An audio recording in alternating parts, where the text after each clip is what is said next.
Hari Bumi Sedunia atau Earth Day diperingati setiap tanggal 22 April. Google turut merayakan Earth Day dengan doodle-nya hari ini. Bagaimana sejarah dan asal mula peringatan Hari Bumi? Awalnya, peringatan Hari Bumi pertama kali dilakukan pada 1970 sebagai hari untuk mengenal isu-isu lingkungan.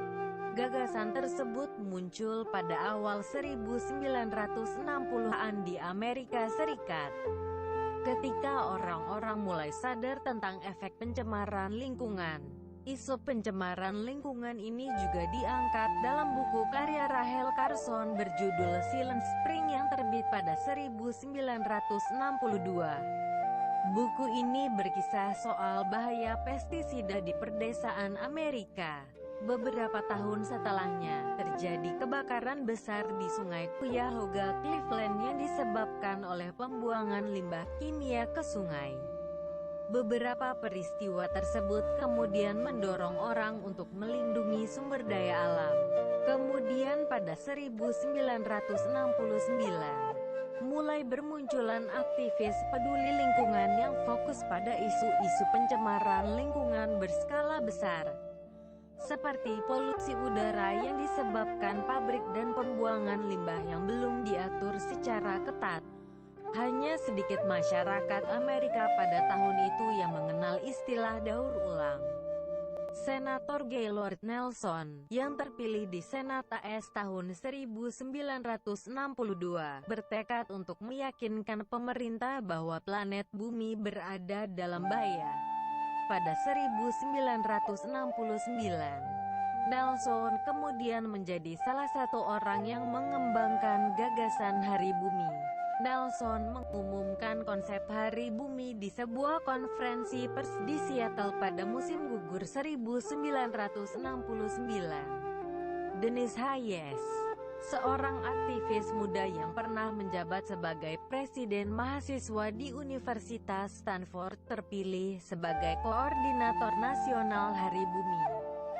Hayes bekerja bersama para relawan mahasiswa dan beberapa anggota staf dari kantor Senat Nelson untuk mengatur proyek Hari Bumi tersebut.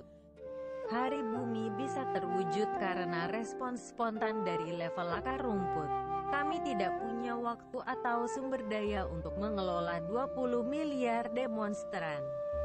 Ribuan sekolah dan komunitas lokal yang berpartisipasi.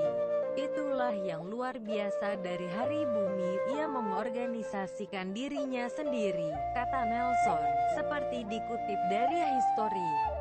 Selama tahun 1970-an, sejumlah undang-undang lingkungan disahkan, di antaranya Undang-Undang Udara Bersih, Undang-Undang Peningkatan Kualitas Air, Undang-Undang Spesies Terancam Punah, Undang-Undang Pengawasan Zat Beracun dan Pertambangan, serta Undang-Undang Reklamasi. Selain itu, pada Desember tahun 1970 dibentuk Badan Perlindungan Lingkungan, yang bertugas melindungi kesehatan manusia dan menjaga lingkungan alam, termasuk udara, air dan tanah. Sejak saat itu, peringatan Hari Bumi terus tumbuh dan dikenal dunia. Pada tahun 1990, Hari Bumi diikuti 200 juta orang di lebih dari 140 negara. Menurut Earth Day Network (EDN), sebuah organisasi terlaba yang mengkoordinasikan kegiatan Hari Bumi. Menurut EDN, saat ini lebih dari 1 miliar orang terlibat dalam kegiatan Hari Bumi, yang menjadikannya acara sosial terbesar di dunia. EDN mengumumkan bahwa Hari Bumi 2018 fokus pada program mengakhiri polusi plastik. EDN mendorong dibuatnya peraturan global soal penggunaan plastik sekali pakai. Menurut organisasi ini, plastik berdampak buruk bagi kesehatan manusia, hewan dan mencemari air serta tanah. Plastik yang terdapat di makanan dan minuman yang dikonsumsi manusia berdampak buruk bagi hormon yang berpengaruh pada pubertas dini. EDN ingin mengakhiri penggunaan plastik sekali pakai dan menggantinya dengan alternatif lain yang berbahan dasar fosil. Gerakan ini juga mengajak untuk memakai plastik 100% daur ulang dan mendorong pemerintah untuk menanamkan pemahaman kepada masyarakat soal bahaya plastik sekali pakai.